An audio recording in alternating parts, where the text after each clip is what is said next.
Thank you. Very good. Excellent. Good to see you, mate.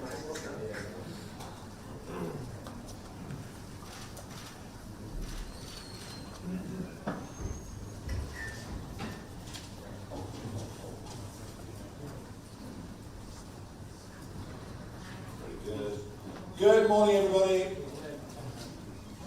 We are running very quickly to try and catch up with ourselves. I have to say that what happened on May the 1st far exceeded all of our expectations. We did not expect to be in control of quite as many county councils or mayoralties, and to be frank, we've been running this party over the course of the last 11 months with a very, very minimal number of staff. The one that has perhaps borne the greatest burden is Zia, who was doing pretty much everything behind the scenes and sometimes in front as well. All of which explains his bid for freedom last week. He crawled out under the wire and was running away in the woods as fast as he possibly could, leaving a trail of not so brilliant tweets behind him.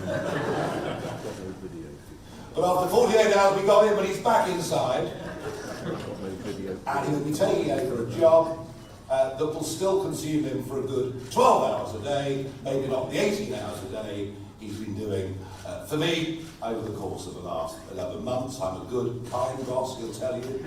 I thanked him once over the course of the last year.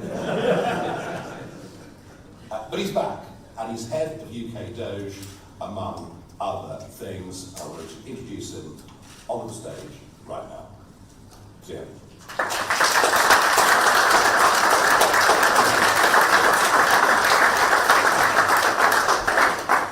Good morning, everybody. So sorry to put you all through that. I did realise the only way I was going to get a couple of days off was to resign and then come back. Look, I came into politics out of a sense of duty. I was over the moon and ecstatic when Nigel said he was returning to frontline politics to take over as leader of Reform UK. I said I wanted to do everything in my power to make him Prime Minister and to get the Reform government in. My commitment to that is redoubled.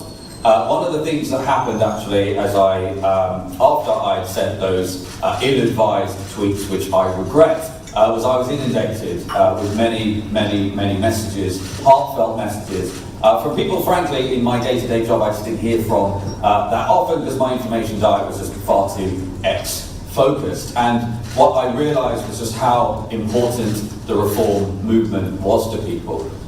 It is not just a political party. The words like heartfelt. People, there was a gentleman who was in palliative care who said that this movement represented what he viewed as really the last chance for this great country to turn itself around. So I realised how critical Reform UK was to so many millions of people, how critical Nigel is, his leadership, our amazing MPs, our volunteers, everybody around the country who has contributed to this. I could not leave that behind. And sometimes in life, and I hope all of you might agree with this, that sometimes when it takes having a little bit of distance from something to realise how important it is to you. I can't thank Nigel enough for having me back. I regret those tweets. I've just been to perhaps jump ahead of some questions, just to be really clear. I was exhausted. 11 months, and we're really proud of what we've achieved. We've gone from 14% support in the country to 30%. We've got 400 branches full of amazing volunteers across the country. The membership has quadrupled in size to 230,000, and we're very proud of what I think will be the most historically important set of local election results in this country's history. So, and I feel very blessed to be back amongst this amazing team. And look, I'm going to be serving, as Nigel said, to lead the Doge UK efforts. The national budget is £1.2 trillion a year. The amount of waste and in some cases corruption is off the charts, and a reckoning is coming. I want to give you an example. Let's take Kent County Council, where we visited. It feels like a lifetime ago now, but I think it was 2 weeks. Confirmed, I mean, by their own admission, £2.8 million of fraud last year, the vast majority of which is actually inside the so-called mandatory statutory budgets, in which there are apparently no savings to be found. They've been paying taxpayer money for taxi companies submitting invoices for journeys that never happened, adult social care companies submitting invoices for care of people who had long since deceased, paying employees who had long since left. As Lee said, the snouts have been in the trough for far too long. Look, there are a lot of great people who do great work in the public sector, but there is no doubt there's a huge amount of waste. We're assembling an all-star team of brilliant people who are working for free. They're going to use cutting-edge tools and technology to do, frankly, an inhuman amount of work to get to the bottom of where there is waste and potentially corruption. So, very excited to do that. And actually, I think, in terms of how important it is, given the enormous growth in public spending and the state of this country's finances, I actually think it's going to be one of the most important missions this country will embark on since World War II. So I'm really excited about that. I'm even more excited that Dr. David Bull is going to be the new chairman of the party. Look, this party is no longer a startup. I think it's gone to scale-up phase, to use perhaps a tech analogy. And look, the reality is what we need now in a chairman is someone who is an incredible communicator, someone who's loved universally across the party, loved by the volunteers, someone who's going to, I think, do a better job than me at energising volunteers on the front line. He's going to have more time to do it. I think you probably agree he's a more affable and charming man than I am.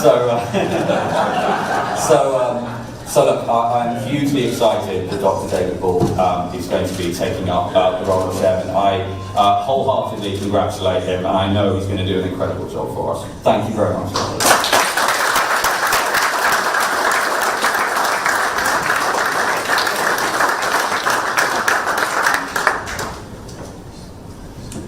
Zia, thank you very much indeed. Zia's done a phenomenal job, but so much of what he's had to do has been in the office in London. We are dividing responsibilities within the party. We've got a new head of operations. We're going to have a new head of treasury very shortly. And our new chairman, Dr. David Bull, known to me, we served together in the European Parliament for a period of time. To those of you who are longer in the tooth, he was on John Craven's news round years ago. And has done an awful lot of television in the intervening time, and he was hosting a programme on Talk Radio until about 5 minutes ago when he rang the boss. And David is a terrific communicator, and Zia was being very self-deprecatory there, but David's job is not to get involved with the admin, is not to get involved with the tech, it's to give leadership, and above all, to give leadership to that volunteer army out there of people, as Zia mentioned, of 450 branches, and they're going to be seeing an awful lot of Dr. David Bull over the course of the coming years, and he comes into this job with terrific verve, energy, enthusiasm, and it's going to be great fun. Dr. David Bull.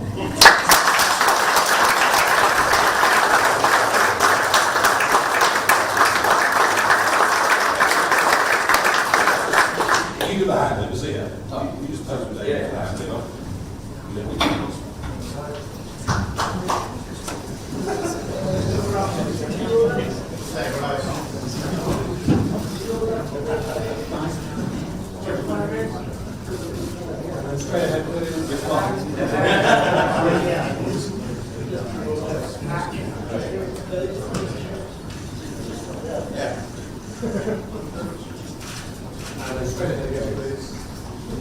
Guys, just come to the microphone. And just over here as well. Take it away. Thank you. Very good morning to all the members, first of all, from Reform UK. I want to say a very good morning to all the supporters of Reform UK and, of course, ladies and gentlemen of the press. I am absolutely bowled over. I am thrilled, I am delighted to take up this position as chairman of Reform UK. It's the fastest growing political party this country has ever seen. It is an absolutely massive role, which you've heard from Zia. It's a huge role. I will take it up with vigour, determination, enthusiasm, and a smattering of trepidation. It is an absolutely vast role. I'm also deeply honoured that Nigel has asked me to do this. We go back a very long way, as you heard. I'm absolutely thrilled that he's put his trust into me as we continue with the growth, the development and the professionalisation of the party. Now, I'm really sorry that the story broke last night on Mail Online, and I'm very sorry about that. The thing that I'm most upset about is after 30 years of broadcasting in news and current affairs, from Newsround, Watchdog, Health Check, Tomorrow's World, and also my show on Talk TV, the journalist in question decided to pin my entire career on the world's largest live ghost hunt, which I used to present some 20 years ago. Having said that, I'm going to use my skills in the paranormal to dig around and find skeletons in the closet of the Conservative Party and the Labour Party as well.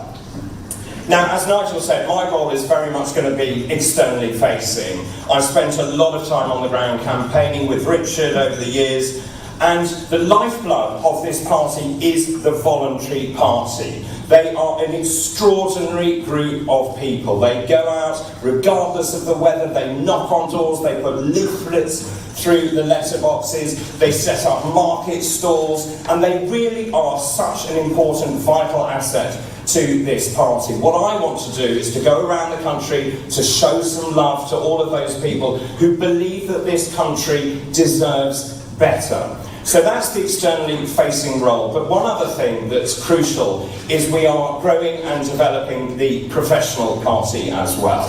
So my role is about bringing those two parts of the party together, the voluntary party, the professional party, and I want to act as a conduit between the two. I do want to pay enormous tribute to Zia. He has done an extraordinary job. If I look back to my involvement in the party, Zia has professionalised the party beyond belief. As he talked about all the branches that he has set up, the government structures and the candidates that we've put into place, that is no mean feat at all. I'm also, I have to say, on a very selfish note, delighted you are staying and, of course, heading up the Doge unit, which is going to be absolutely vital as we move forward and show what Reform UK can do in local government. I'm also thrilled he's going to help with fundraising as well, because, of course, that's important for any political party. And also, Zia is the most fantastic media performer. He's a great charismatic person in front of camera, and he will also be helping me and the members of Parliament in terms of spreading the message of Reform UK on the national and local media.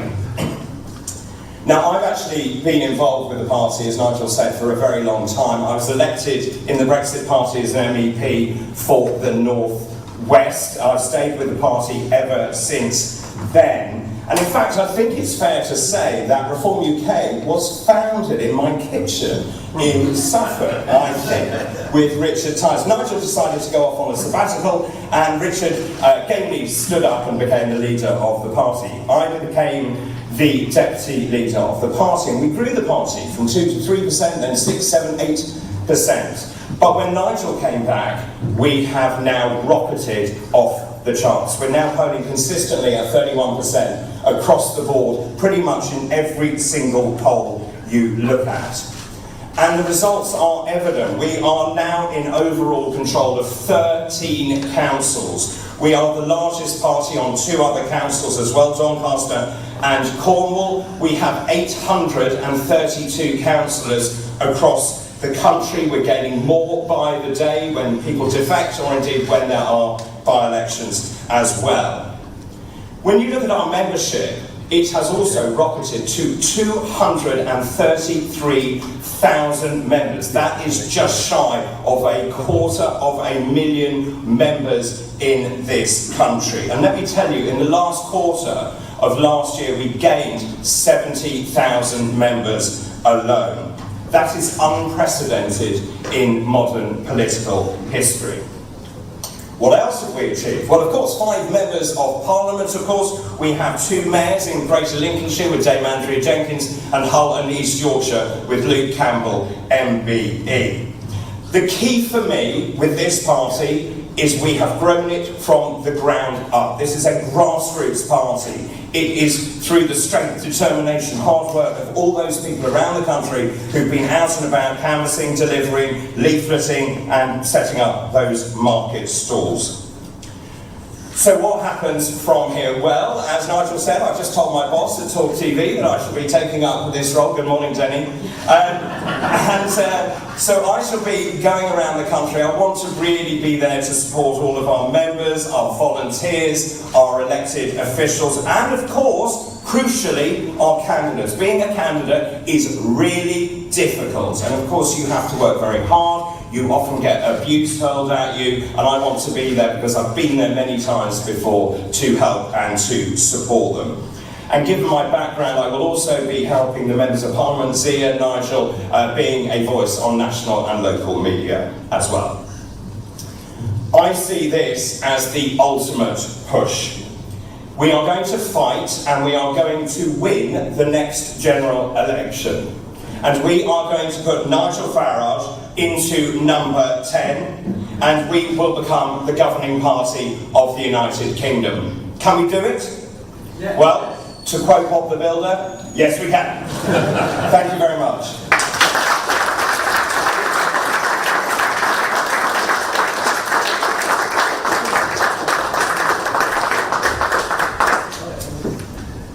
David, thank you very much. Could I have my press list back, please?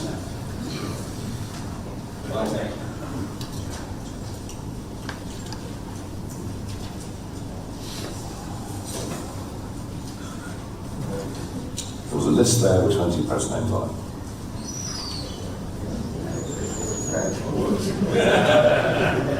What a start. Who knew the chairman was a tea leaf? Right, okay, we have a lot of questions. I will attempt to rattle through them as best I can, but obviously if you need to direct a question to somebody else, we'll get them up on stage. Let's start with Jack Fennick from the BBC. Jack Fenwick, BBC News. A week ago, we didn't know that you'd be standing here announcing a new chairman. Parties led by yourself have had a number of rows and resignations over the years. Does that all need to end if Reform is going to be a credible party of government? Rows and resignations? Yes, that's right. 7 chairmen since 2022 and 4 leaders. They're called the Conservative Party, and they're like ferrets in a sack.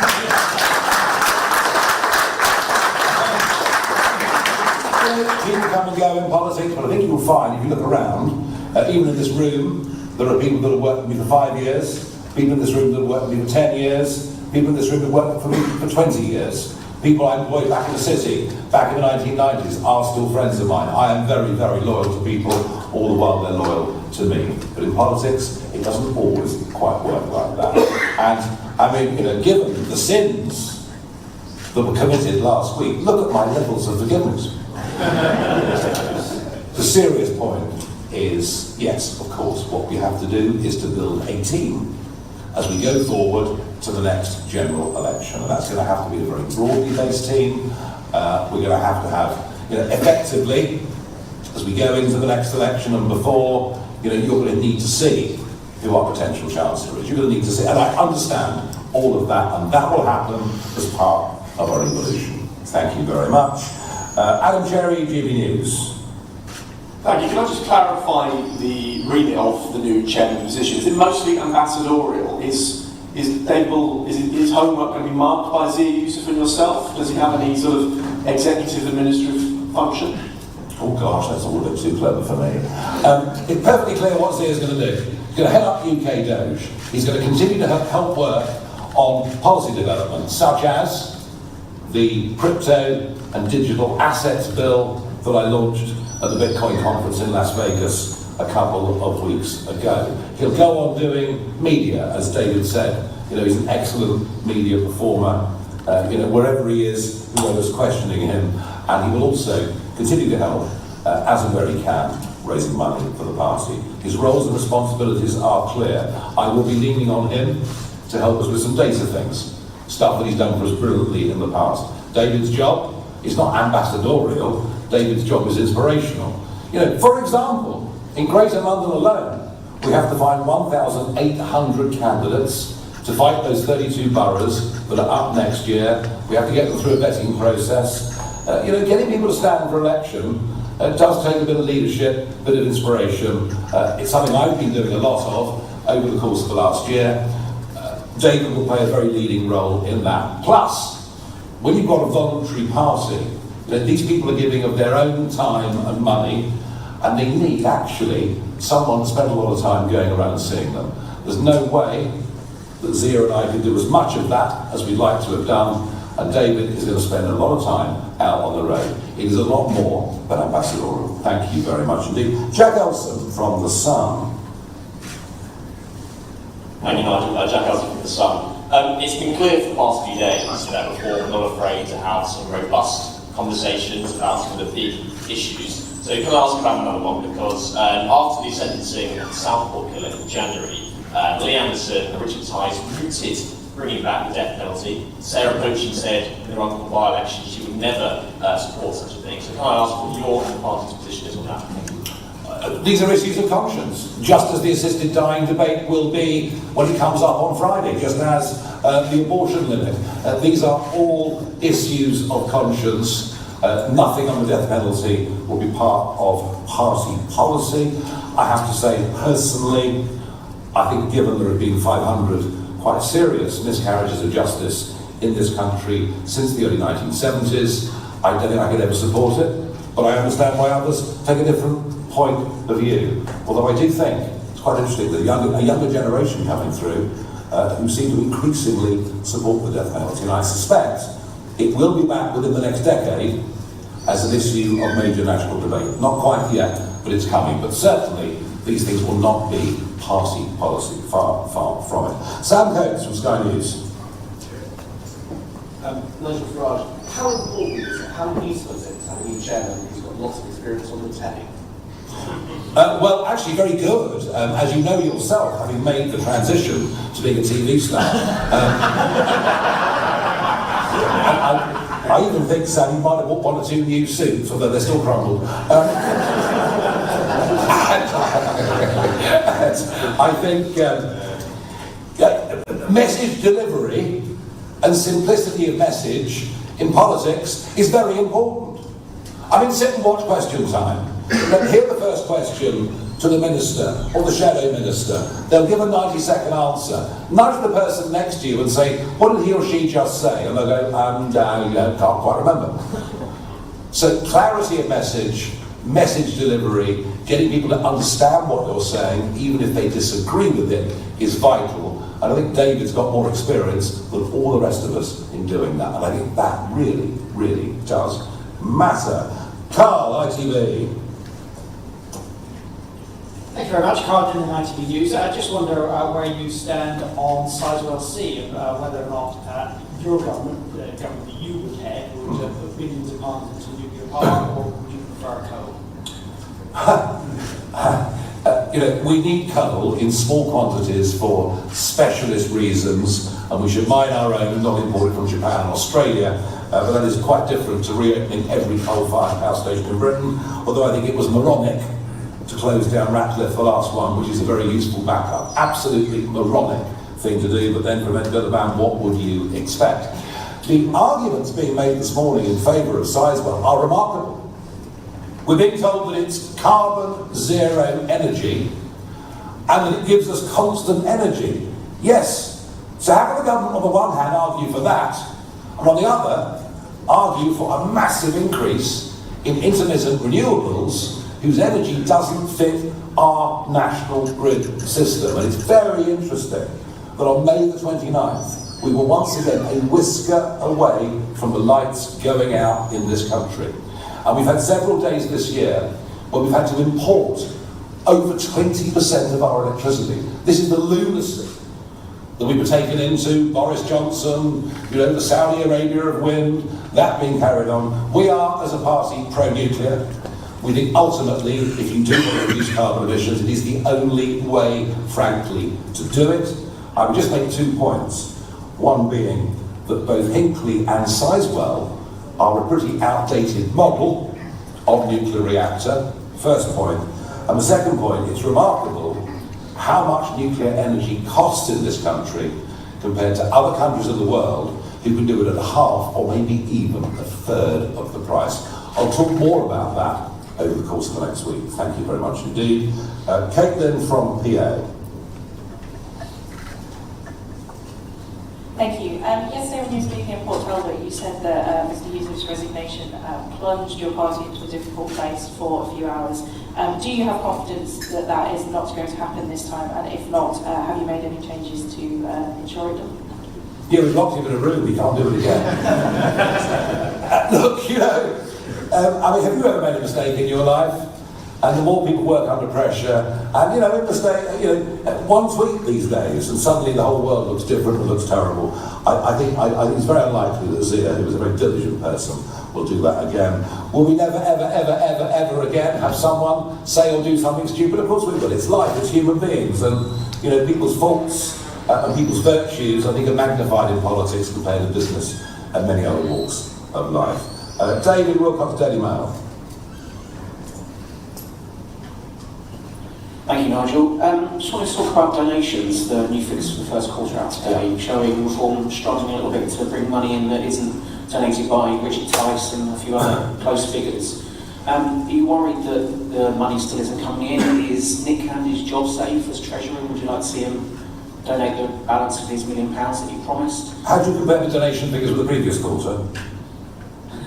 You're the Daily Mail, not me. I mean, surely you know the facts, not me. I think you'll find it's like a tenfold increase. So are our figures about the same as the Lib Dems for Q1 and behind Labour and Conservatives? Yes. Are they significantly higher than the 2 previous quarters before? Yes, they are. So the trend is in the right direction. It is taking time. As to the slight at Nick Candy, who's only given you £313,000. Can I just put on the record, I'm very grateful, Nick, for the £313,000 that you've given us, and you tell us that actually there's going to be another 2/3 of a million coming over the course of the next few months, and I'm extremely grateful. Is it easy to raise big money in politics? Well, it's not, because I haven't got any peerages to give, also. Well, that's the way it's been working for decades. I mean, the honours system is corrupted beyond belief. We don't have any gongs to give out. But am I confident? Am I confident that we're building the kind of relationships that will lead to really serious donations? Yes, but let's just be clear. We have been funded predominantly by men and women in this country paying their 25 quids or 50 quids or whatever it is to be members of this party. And that's where the bulk of our revenue comes from. Of course, when you see the Electoral Commission reporting, as you did this morning, that's only reportable donations over £11,500. So, look, do we need to raise a lot of money? Absolutely. Absolutely. Is it going to be a big task to catch up with the vast amounts of money that Unite and the GMB give the Labour Party? Yeah. This is going to be a big challenge, but I will immediately after this be off to see Nick Candy for another donor lunch. Tony Diver from the Telegraph. Thank you. Can I ask a bit more about your staffing plans and the shadow cabinet? When you're looking for people to join your party and be spokesmen for these issues, will you be looking for former Conservative ministers who've got some experience serving in government when you're pitching for the voters? And if I may, Kemi Bacon has said that she would let bosses ban the burqa, which is also backed mass deportations of foreign criminals going Oh wow, I say she is moving, isn't she? She's gone further on both of those issues, arguably, than you have. Is it possible that she is more right-wing than you? Well, most people are more right-wing than me. I mean, I'm a socialist after all, given our family policy. Look, it doesn't matter what Kemi Bacon says, no one's listening. No, I'm not joking. No one's listening. The country is not listening to what she has to say, does not take what they say seriously. I even saw Jennifer the other day say we're going through economic and societal breakdown. I mean, perhaps I'll lend in my clothes next, you know. No one takes them seriously at all. As for the people who come to join us from the Conservative Party, well, most of them did a pretty rotten job. If there was something that did a good job, then yes. Obviously, the same principle would apply, we're being a bit hypothetical here, but the same principle would apply as applies in the local councils. We have lots and lots of newbies going into these going into these county and unitary authorities, but we also have people who have been there before, without which it will be difficult. So yes, we will need some people who've got real experience of how government works, and real experience of how perhaps it might be tricky at times to do battle with the civil service. So yeah, we want people who are experienced, but we want people to join us for the right and not the wrong reasons. James Hill, Spectator. Thank you, Nigel. At the end of April, you said that there'll be more detail on your deportation policy in 3 to 4 weeks. Can you just give an update on when that is going to be published? Yeah, we've looked and thought, but Zia and I both have looked and talked about this at very great length. We've looked at draft paper after draft paper. Frankly, we're completely overtaken by events. Completely overtaken. The first sentence I uttered today was, we are running fast to try and catch up. May the 1st, getting these new councils in place, working out new branch rules, etc. We've been completely overtaken by events. Is that a work in progress that will come sooner rather than later? It is. Is it a bit behind? Yes. Lucy White, Bloomberg. Hi, thanks, Nigel. Zia was very popular with some of your more business-minded supporters. Do you believe that David's going to have the same appeal, and might he be open to criticism that you're taking the more sort of Trumpian line given his TV experience? Well, I can't talk about David's appeal, obviously. I mean, that's up to it's sort of all of the eye of the beholder, I suppose. I think the point is we're building a broad team. You know, we're broadening the leadership base and the management base of the organisation. There's no particular reason why business people would take umbrage at Dr. David Bull. Who knows, having somebody inside that's been a hospital doctor might actually be a very useful thing when it comes to answering questions about the National Health Service and the deficiencies within it, without people screaming that we want to make people pay £150,000 for a hip operation, which appears to be what the Labour line machine is roughly saying at the moment. So, you know, it's going to be a broadly based team. We now have a qualified doctor as a senior member of our management team, and we have Sarah, who's been, as you know, a magistrate for 20 years, 12 years in the chair of that, and we are beginning to build out a much more broadly based party, and that will appeal, you know, individuals will appeal more to some sections than others. I'm not concerned about that. Will Hazel from the Eye. Thanks, Nigel. Zia Yusuf's departure and return highlighted differences of opinion within reform on the specific issue of the burqa. On the broader issue of Islam's place in 21st century Britain, do you think Islam presents any sort of threat to British culture, British way of life? I think if it highlighted anything, it highlighted what are the priorities. Yeah, what is in the front line? What is in the shop window, as opposed to what's there in the rest of the store? And I think Zia, I can't speak for him really, but I think what Zia felt was, you know, we've got cost of living crisis, a looming energy emergency, more boats coming across the channel than we've ever seen before, lawlessness in London and all of our other major cities, be that knife crime, gang crime, you name it. There are many, many other priorities, okay? Is the issue around the burqa, or more broadly, actually, face coverings? I mean, should that mob that greeted me in Aberdeen last week with their Antifa flags be allowed to wear face masks and say openly insightful things about my future health or immediate future health and security? Should they be allowed to do that with their faces covered? So there is a much bigger, broader debate about this. Do I think, in cultural terms, the burqa fits in with the British way of life? Not really, no. Let's go to Theo Usherwood, Times Radio. Can I just ask you, Nigel, does this change at the top of Reform's leadership belie the fact that the Reform is at risk of being too broad, that actually you need, with Dr. David Bull, to appeal to the base of the party, and you can't afford to ignore the base of the party? Well, I think, we've built the base of the party incredibly rapidly, much more quickly than I ever thought possible. And if I'm being honest about it, I don't think we've been able to service it properly. We just, we've been a classic startup. A startup company that's got a good idea, the idea starts to take hold, and you can see the main representatives of the party sitting on the front row, and they all do their best. We just haven't had enough people to get out, and actually what these members, what these branches, what these potential candidates want, they actually want to sit in rooms like this and debate issues and ask questions. And goodness knows, I spent the whole of January and February travelling around and doing county events and regional events, but it just isn't enough. I constantly get asked, well, why haven't you been in Wales for 3 months, or why haven't you been in Scotland for a year, or almost like we can't win.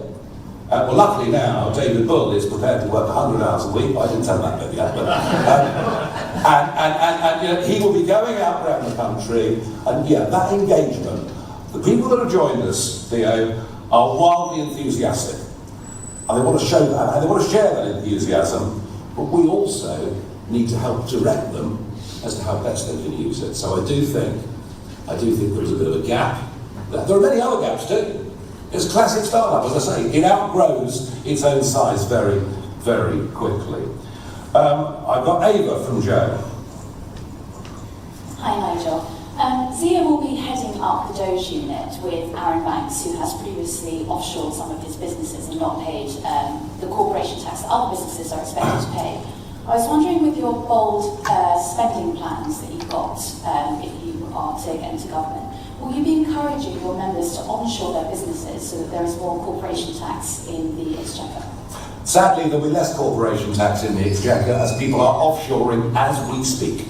There'll be several dozen people today that leave London and probably will never come back. And this catastrophic series of tax policies, of anti-entrepreneurial policies, launched by the great Jeremy Hunt, now being accelerated by Labour when people are going overseas. As for Aaron, well, Aaron has businesses overseas, has paid vast amounts of tax in the United Kingdom, happens to be employing quite a few people all around the world. It is allowed, but he has paid an awful lot of UK tax. But I wonder how many Aaron Banks will be here in 5 years' time.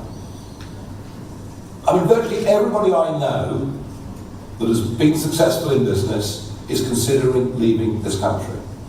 The last official figures were that 10,800 of the wealthy left Britain. The next set of figures, I don't know what they're going to be, 20,000, 25,000. You've only got to look at the property prices in Westminster, Chelsea, Kensington, to see they've all fallen by over 20%. Now that doesn't really matter, and nor does it benefit ordinary folk, because these are houses priced in millions. But you don't make those that are not doing so well in society better off by getting rid of your biggest taxpayers. And given that the top 1% of taxpayers now pay 30% of all tax revenues, we've got a very, very, very major problem coming. We really have. Stefan from Politico. Thank you, Nigel. In the last week, Elon Musk has spectacularly blown himself up in the US. He's very unpopular in the UK, all polling shows. Considering that, is it wise to have Zia Yusuf's new unit still called UK Doge, or is a rebrand required? Okay, no, good question. I, of course, can proudly boast that I was the first person politically that Elon fell out with in spectacular style. So I set the trend, all of which goes to prove I couldn't be bullied by the world's richest man, and I am my own person, for right or wrong. We thought hard about this. We did have a name, didn't we? There was a UK name that we thought we'd use, and then what polling showed us is one of the things that's wildly popular in the UK, that's happening in America, is the concept of Doge, and that Doge had seeped into public consciousness, and that to attempt to rebrand that would be a hell of a difficult effort. So that's why we've stuck with it. And yeah, Doge is Doge, and Elon is, well, what is Elon really? Let's do a couple more to do. Jane from Channel 4.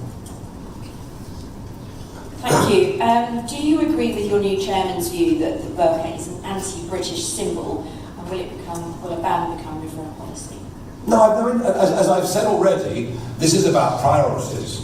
I don't like to see the burqa. I think he's probably right. It probably is anti-British in the sense that, if these women are being, maybe they're volunteering to do it. I don't know. But if they're being forced to cover up, that is not a good and positive thing. But is it absolutely front line and centre of what we're going to campaign for, not given the other major crises we face? I've got three more. Peter Walker from The Guardian.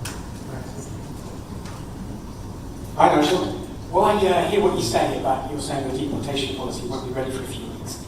On the radio yesterday, Zia was saying that the ultimate aim will be to deport around 1.2 million undocumented people. Obviously people quibble over the figures, and the report that came out of 1.2 million is, that's the top end of the range. You're still getting a lot of people. Could you give a sense of how logistically that would take place? Would the police be expected to do it, or would there be a kind of new immigration enforcement unit? And of those people, around a couple of 100,000 people are children, many of whom were born here, lived here their entire lives. Would you be deporting those as well? As President Trump is discovering in Los Angeles, this is not an easy thing to do. All right, which is why I've always been, whilst it has to happen, I've always been cautious about delving into specifics on it. I will say this: there'll be no deportations until we leave the USKHR. There'll be no deportations until British judges are free to make their own decisions. Although even when that comes, given our current crop of judges, that there may still be challenges, given the politicisation that has happened of the judiciary and the civil service and all the things in a post-Blair time. Two more. Archie from The Independent. Hi Nigel. One of your MPs, James, who's here as well, tweeted yesterday about small boats, asking if anybody with a camera and a pair of scissors fancies a trip to Calais for some dinghy popping. Do you think that's funny? Do you think it's sort of an acceptable way for an MP to talk about the sort of crisis of people crossing the channel generally, and would you sort of advise against it, or do you support it? Perfectly free to say what he thinks. He's grown up, isn't he? Do I take deep offence at James? Will I put him in detention? No. Last question, Aubrey from The Times.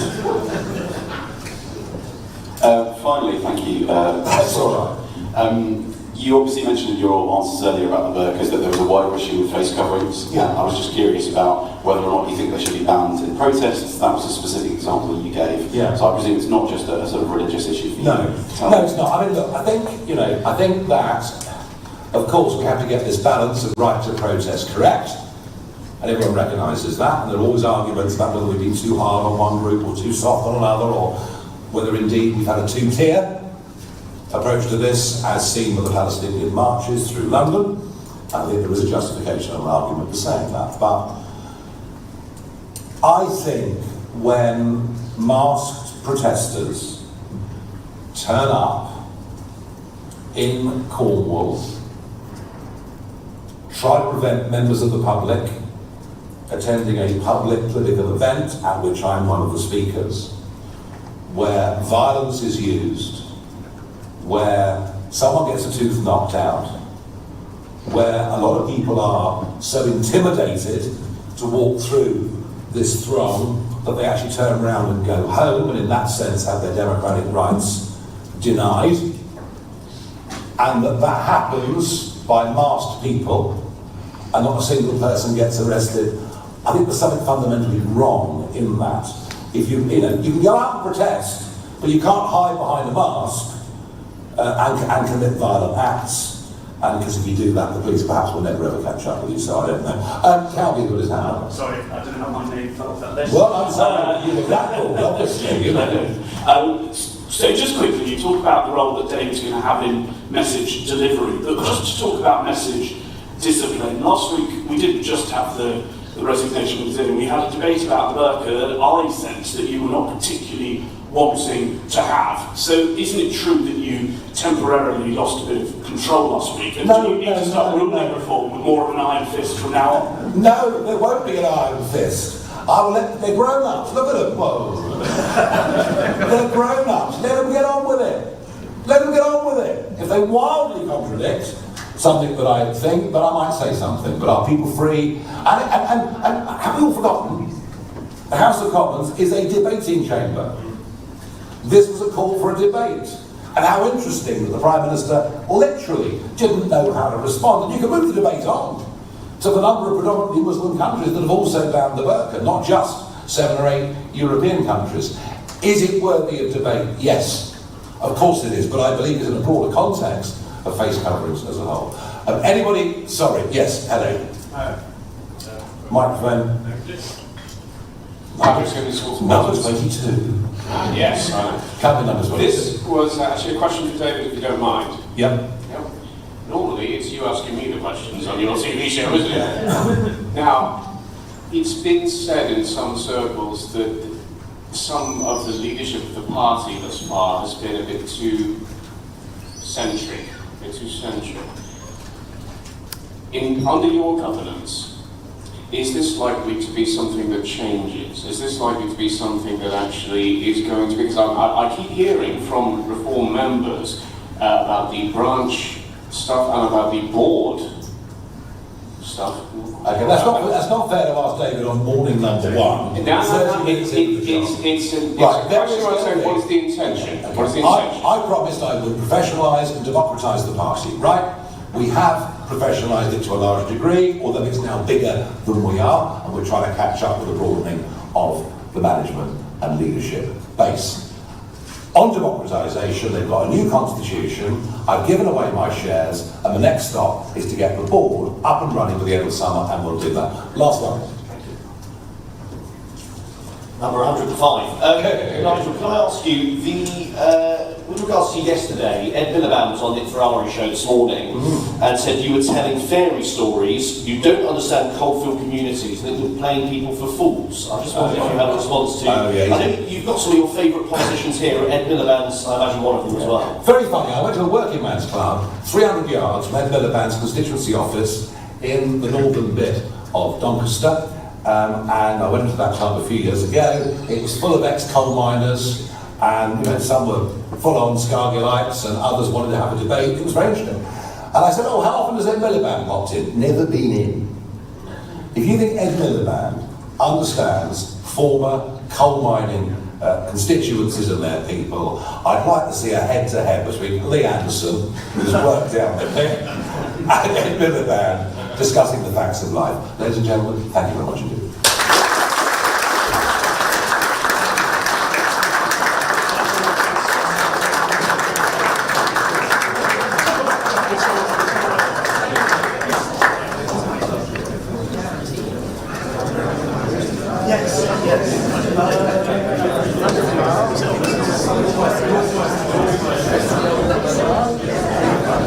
Just going to run to the left.